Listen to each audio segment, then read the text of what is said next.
Now concerning the things of which you wrote to me, it is good for a man not to touch a woman.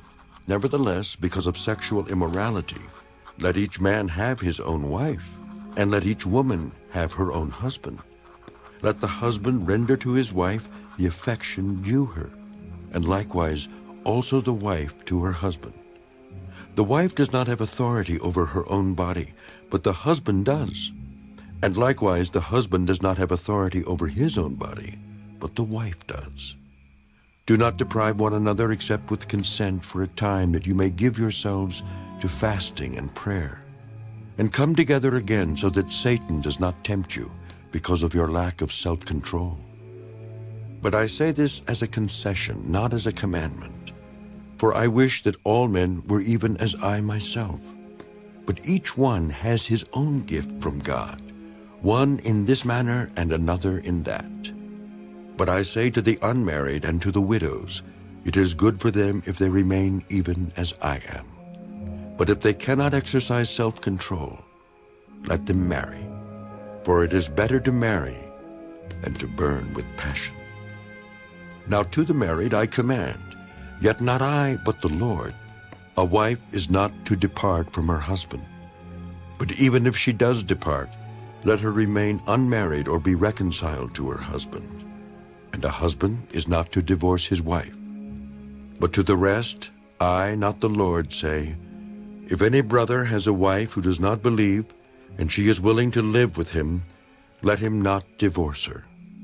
And a woman who has a husband who does not believe, if he is willing to live with her, let her not divorce him. For the unbelieving husband is sanctified by the wife, and the unbelieving wife is sanctified by the husband. Otherwise your children would be unclean, but now they are holy. But if the unbeliever departs, let him depart.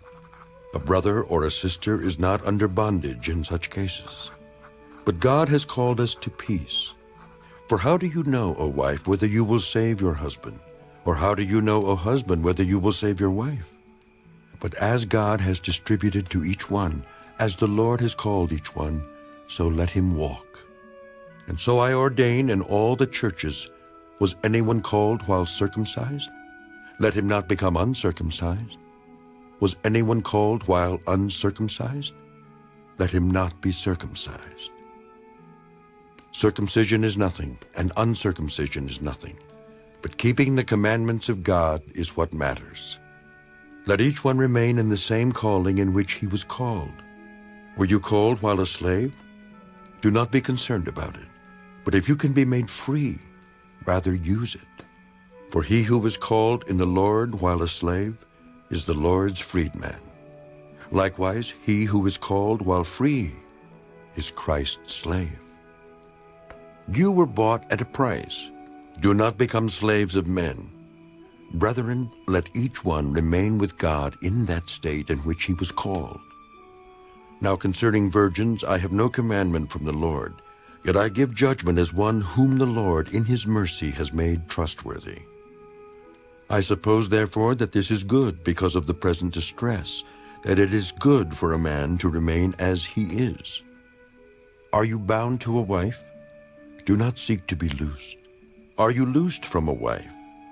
Do not seek a wife. But even if you do marry, you have not sinned. And if a virgin marries, she has not sinned. Nevertheless, such will have trouble in the flesh. But I would spare you.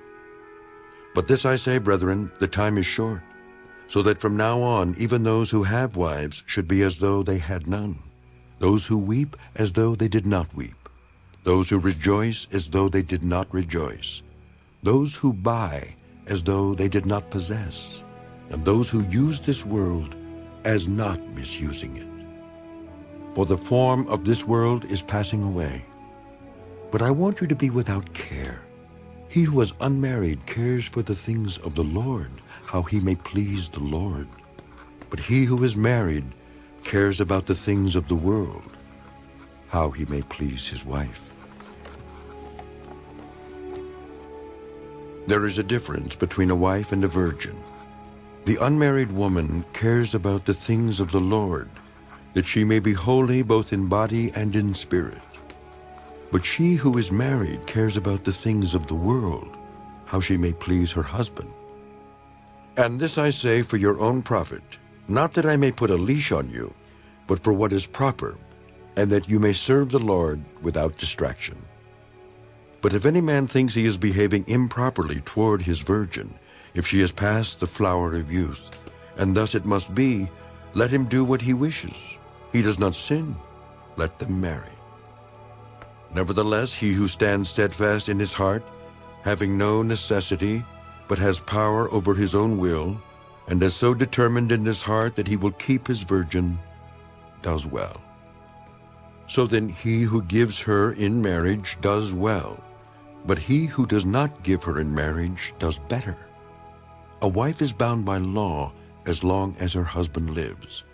But if her husband dies, she is at liberty to be married to whom she wishes, only in the Lord. But she is happier if she remains as she is, according to my judgment. And I think I also have the Spirit of God.